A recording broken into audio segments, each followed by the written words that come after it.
Assalamualaikum. Bertemu lagi di channel ini bersama Kang Dagwal. Kita lanjutkan dongeng Raga Sukma di season yang pertama di episode ke-94. Di episode sebelumnya Jaka Suma dan kawan-kawan ya, bersama Mang Sanca, Mang Kucai, dan juga Mang Balaga lagi panik bertemu dengan Raga Sukma yang sudah kembali hidup katanya. Namun sudah dijelaskan oleh Kang Jaladri kejadian pada waktu Raga Sukma meninggal ternyata merupakan suatu siasat dari Ki Jaladri. Bagaimanakah kelanjutan ceritanya? Mangga kasadayana cara ketan.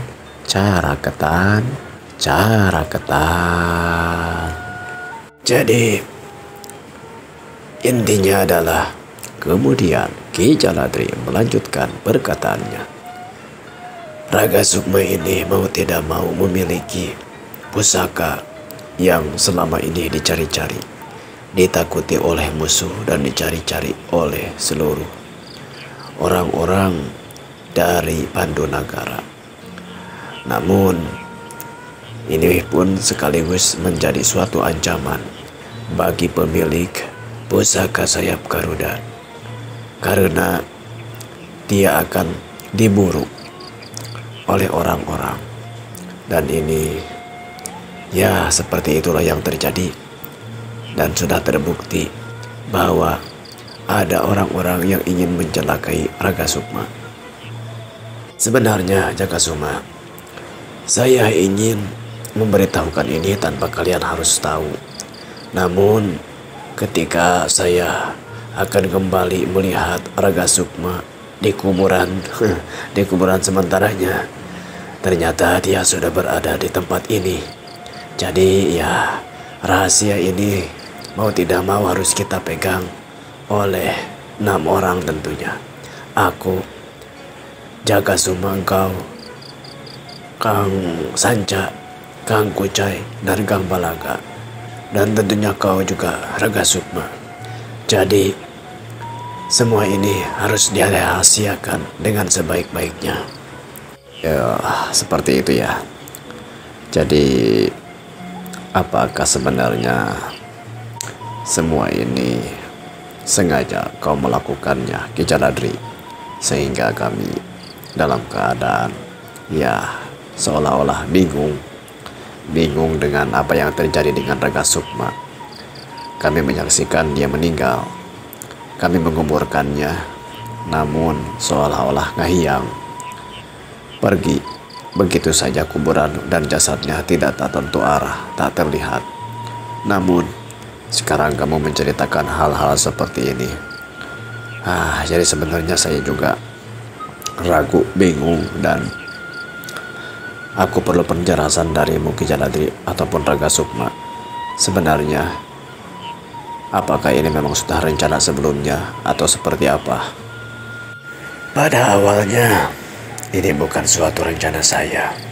Namun ketika aku akan menemui Raden Tirta, aku sebenarnya ingin bertemu seperti biasa.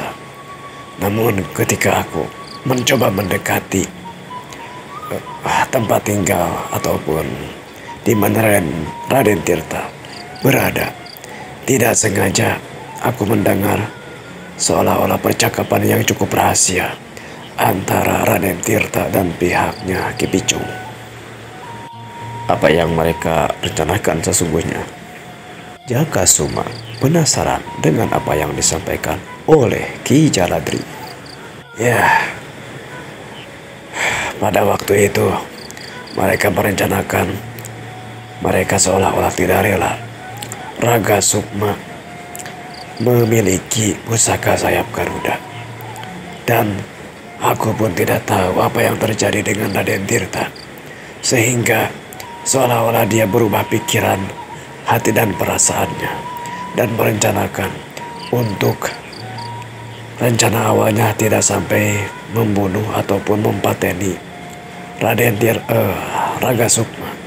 Raden Tirta ini hanya tidak ingin ada orang lain selain dirinya yang memiliki pusaka sayap Garuda.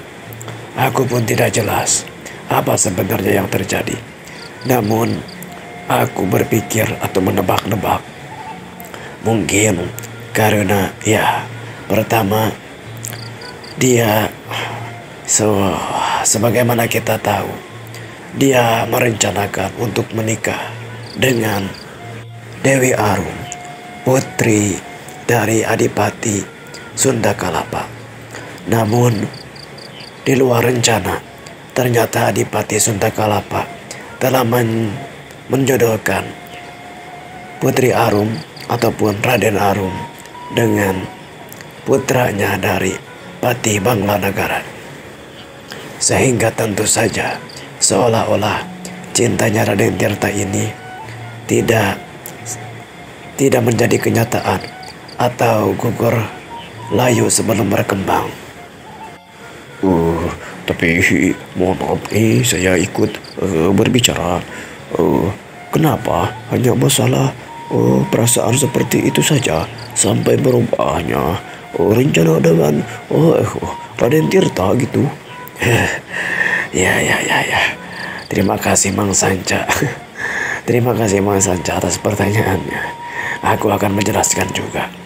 Tentunya pernikahan Raden Tirta dengan putrinya Adipati akan menguatkan posisi Raden Tirta. Sebagaimana kita tahu, Raden Tirta adalah putra mahkota dari Kerajaan Pandunagara.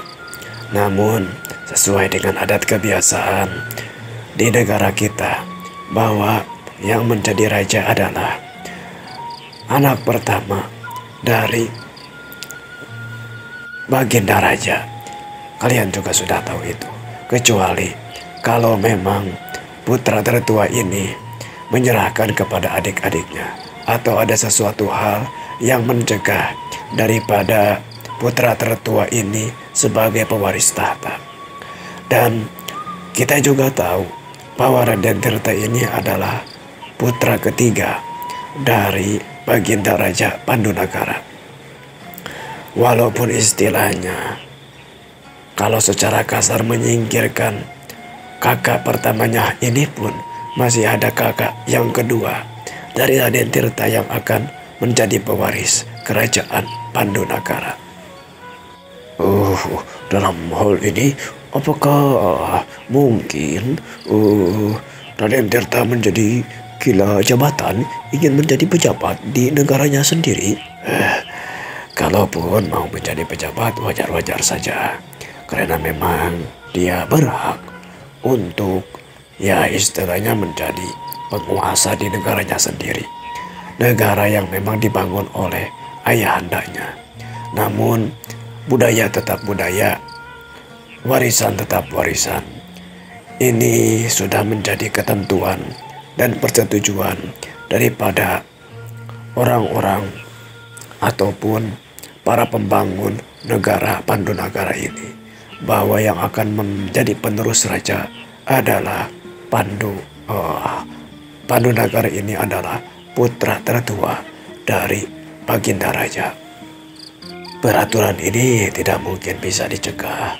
Oleh karena itu, sebenarnya Baginda Raja sudah memberikan kebijaksanaan bagaimana beliau memberikan kadipaten-kadipaten yang cukup strategis untuk menjadi ataupun untuk diberikan kepada putra-putranya, walaupun tidak menjadi raja yang utama di Pandunagara.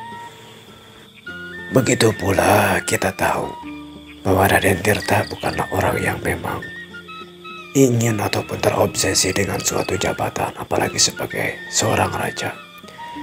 Dia sepertinya berharap menjadi adipati di Kekadipatenan Sunda Kalapa. Tapi harus kita akui juga bahwa putri dari Pandunagara ini menikah dengan Raden Surokusuma, yaitu yang sekarang menjadi adipati di Sunda Kalapa.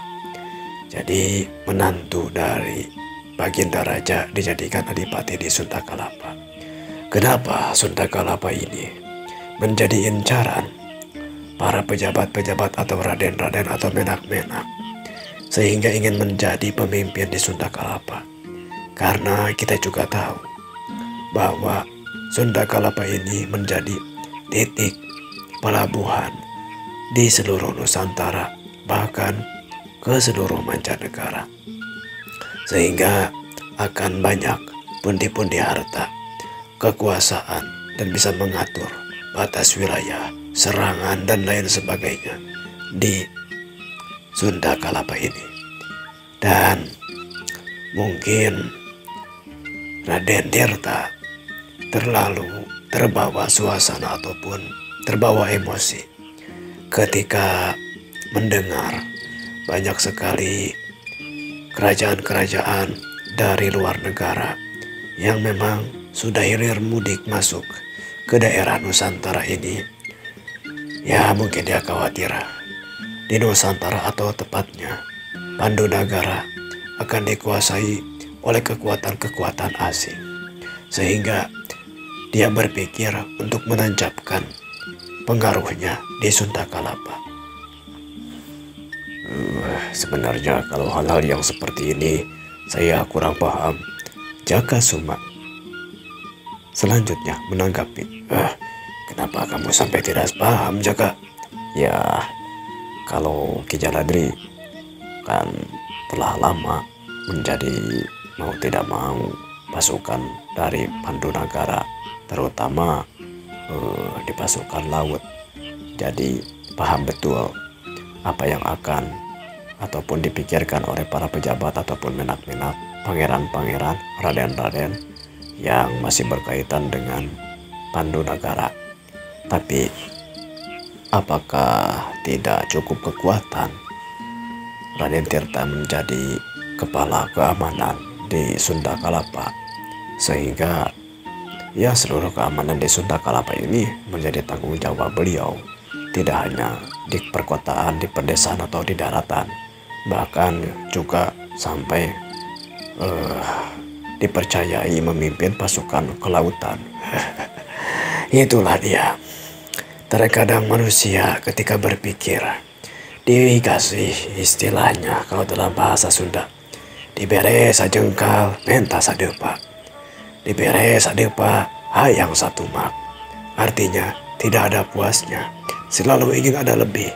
Dikasih 1 kilo pengen 1 kintal, dikasih 1 kintal pengen jadi 1 ton, terutama kekuasaan ataupun harta.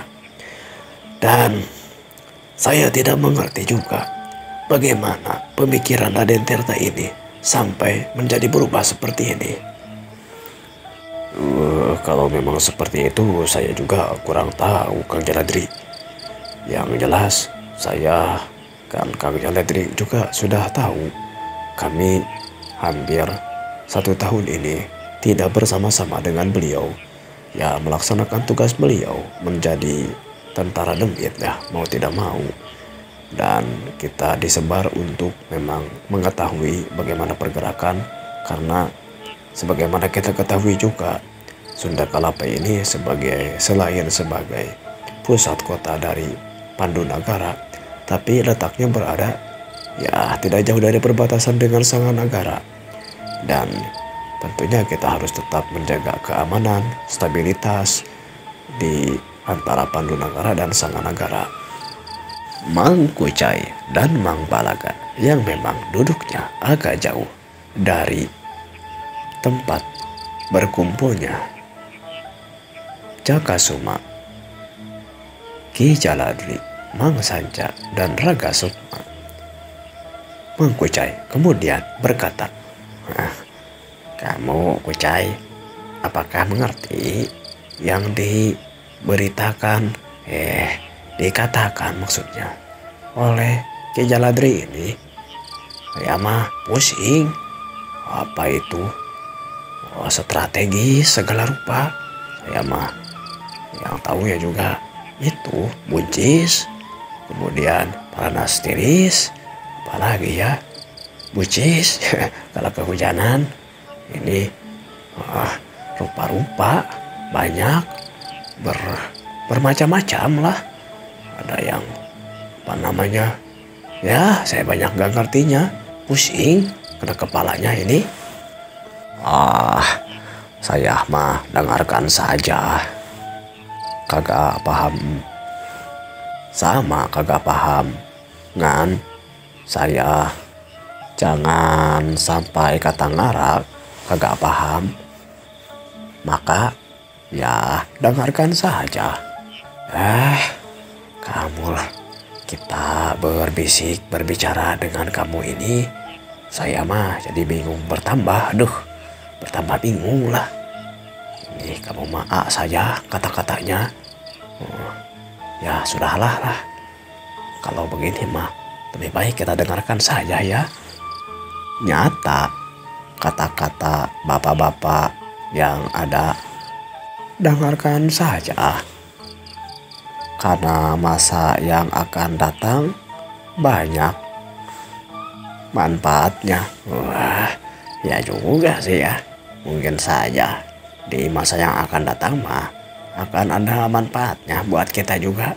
Dan mau tidak mau kita ini sepertinya akan mendapatkan tugas juga dari para penggawa-penggawa ini. Jadi ya benar kata kamu, kita dengarkan sajalah.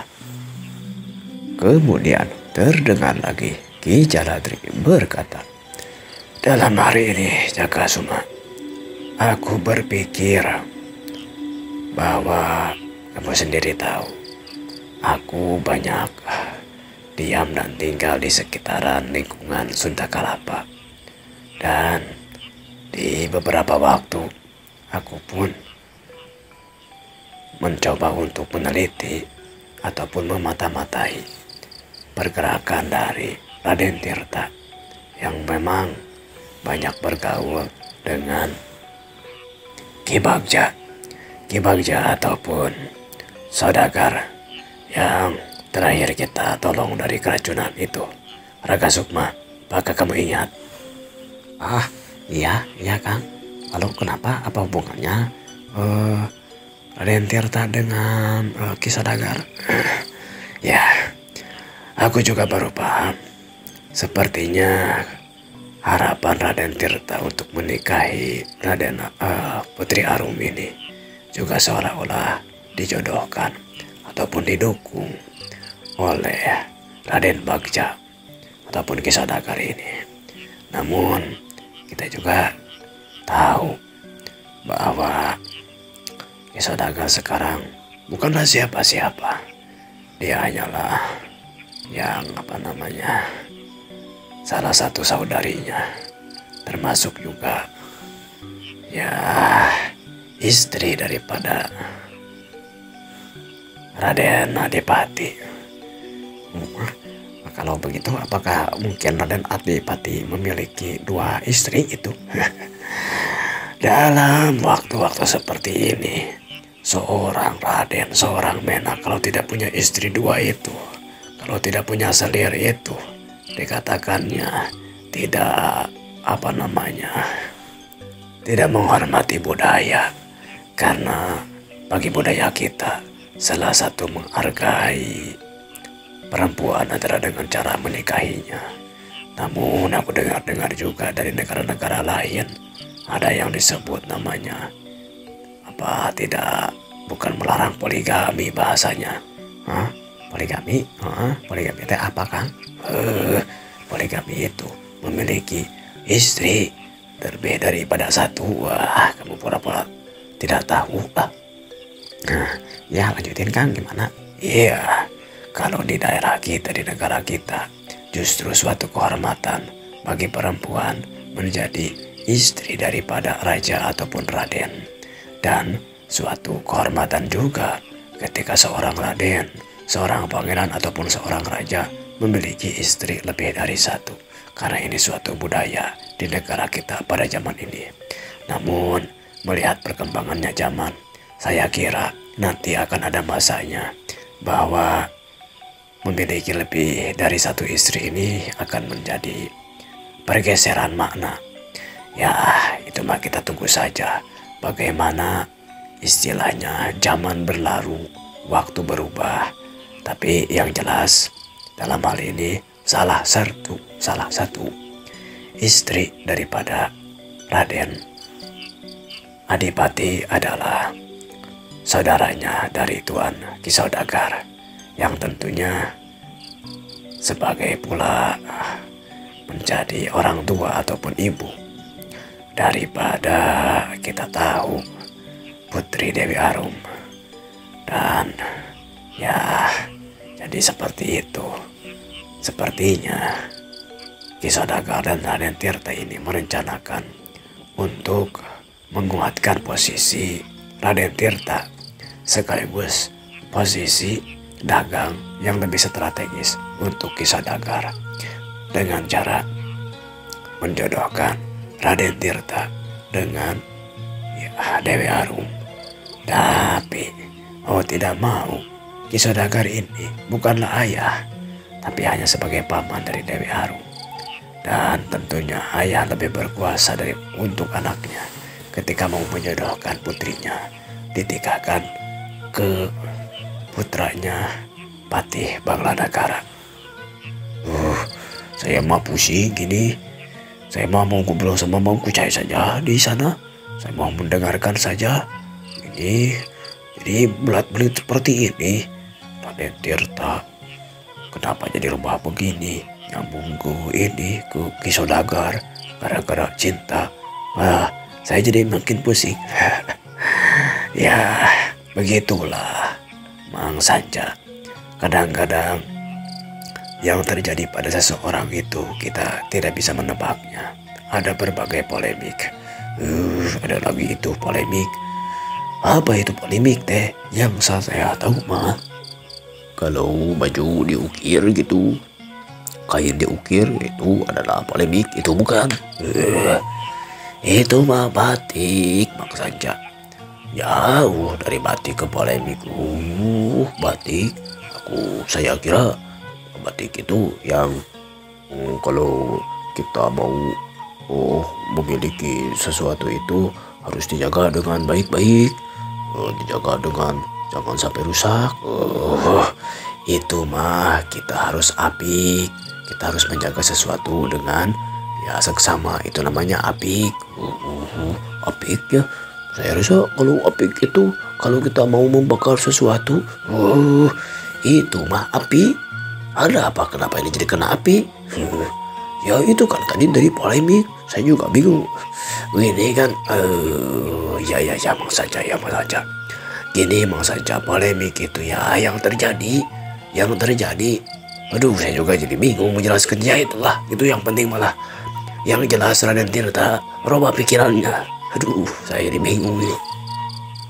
Ya sudah tuh, kalau begitu mah kita jangan diperpanjang, Mang Jaladri. Apa yang harus kita lakukan dalam hal ini? Seolah-olah tuan kita, dunungan kita, pimpinan kita dalam pergerakan ini adalah Raden Tirta. Kalau Raden Tirta ingin sampai Raga Sukma menjauh ataupun tidak terlihat, berarti kita pun harus bisa mengamankan Raga Sukma ini. Jangan sampai kalau memang Raden Tirta melihat lagi Raga Sukma, saya takut nanti Raga Sukma akan posisinya, maksudnya berbahaya bagi Raga Sukma gitu. Takut ada yang mencelakakannya lagi. Nah itu dia, memang itu yang harus kita pikirkan. Begini saja Raga Sukma, saya pikir kamu tetap bisa melakukan seolah-olah bisa, kalau dalam bahasa Sunda, nyumput bunyi di nucaang. Kamu tetap bisa bersembunyi, walaupun tidak harus bersembunyi secara sesungguhnya. Artinya kamu tetap bisa ikut bersama kami, tapi dengan wujud yang lain. Maksudnya saya jadi menyamar gitu, Kang. Itu. Tapi tentunya kamu harus merubah penampilan kamu. Ah, iya, Kang. Bagaimana caranya? Itu urusan saya nanti. Yang jelas, nanti kamu harus mengaku sebagai anak buahku. Dan aku akan terus harus bersama dirimu. Dan dirimu harus terus bersama aku. Karena aku pikir sulit kalau kamu bisa kalau bersama orang lain. Takut ada yang membahayakan dengan jiwamu. Terima kasih Kang sebelumnya. Tapi saya pikir bagaimana Akang, mengapa gitu Akang mau melindungi saya, juga Kang Widakasuma. Padahal saya bukan siapa-siapanya Akang. Jangan ketawa Kang. Apakah ini juga gara-gara pusaka ini? Tidak Raka, tidak. Pertama, harus aku akui, kamu memiliki kemampuan yang cukup baik dalam hal ilmu kanuragan, ilmu demit, warisan nenek Dayang Sri. Juga sepertinya kamu telah kuasai dengan baik. Bahkan aku harus akui dan ada penasaran dalam otakku, bagaimana kamu bisa mengerti jalur-jalur menjadi tentara demit. Jurus-jurus yang dilakukan olehmu juga tidak jauh berbeda denganku. Justru aku penasaran bagaimana kamu bisa memiliki kekuatan cara-cara seperti itu. Aduh, terlalu panjang Kang ceritanya. Yang jelaskan saya muridnya Dayang Sri. Saya dilatih oleh beliau. Tidak Raka. Kamu lebih daripada itu. Saya kenal betul Dayang Sri. Walaupun mungkin bertahun-tahun ini, hampir 5 atau 4 tahun, ya cukup lama juga. Saya tidak bertemu dengan beliau. Tapi saya tahu benar bagaimana ilmu demit yang dimiliki Dayang Sri. Jangan seperti itu Kang. Boleh jadi juga Dayang Sri belajar dari orang lain mungkin, dengan siapa gitu, sehingga tahu jurus-jurus ilmu demit yang Akang dan kelompokan Akang miliki. Ya. Memang sesuai dengan kata-kata bahasa Sunda, ekwal mah tidak ada musimnya, ekwal mah tidak usumna lah. Maksudnya alasan seseorang itu selalu ada. Tapi walaupun demikian, aku tetap berpikir kamu memiliki hati yang bersih. Dan kamu anak muda yang masih polos. Ditambah lagi kepolosan kamu, kebersihan hatimu terbukti dengan kamu bisa memiliki pusaka sayap Garuda. Dan Jakasuma, kamu juga tahu tidak sembarangan orang bisa memiliki pusaka sayap Garuda ini. Ya, benar sekali. Jakasuma pun mengiyakannya. Sebagaimana amanah dari guru saya, bahwa pusaka ini tidak akan mudah dimiliki oleh sembarangan orang, dan hanya orang tertentulah yang dapat memiliki ataupun menguasai pusaka sayap Garuda ini. Bahkan saya pun mungkin tidak pantas untuk memilikinya. Dan kalau dipikir-pikir lagi, bukannya saya merasa lebih tinggi ataupun lebih baik daripada Raden Tirta. Jika Raden Tirta sikapnya seperti ini, pantaslah beliau tidak bisa menguasai ataupun memiliki pusaka sayap Garuda. Tidak seperti itu. Aku pikir mungkin saat-saat ini Raden Tirta memang tidak bisa memiliki pusaka sayap Garuda. Tapi boleh jadi pada suatu hari, pada suatu titik, aku pun bisa memiliki pusaka ini. Atau kamu pun, Jakasuma. Jadi intinya manusia itu selalu berubah. Kadang baik, kadang buruk, kadang buruk, kadang baik. Kita tidak bisa menentukan nilai seseorang dengan apa yang dilakukannya saat ini saja. Tapi kita pun harus mempertimbangkan apa yang mungkin dia bisa lakukan di kemudian hari. Ya sudah, kalau masalah itu mah. Terus rencana pastinya Ki Jaladri ini mau seperti apa? Tentu saja kita harus tetap melaksanakan tugas dari Raden Tirta. Dan dalam pada itu juga sekalian kita pun harus bisa menyembunyikan Raden Tirta dengan cara tadi penyamaran itu. Besok aku akan bersama Raga akan harusnya berpisah dengan kamu Jakasuma, karena ada tugas yang harus aku lakukan dan kamu tetap melaksanakan tugas sebagaimana perintah Raden Tirta. Jadi, dan tentunya kejadian-kejadian pada hari ini yang terjadi pada Raga Sukma, dan ya apapun yang terjadi kita harus pintar-pintar merahasiakannya. Jangan sampai ada orang yang memang berniat buruk mencelakai lagi Raga Sukma. Memang kalau begitu sudah jelas. Waktunya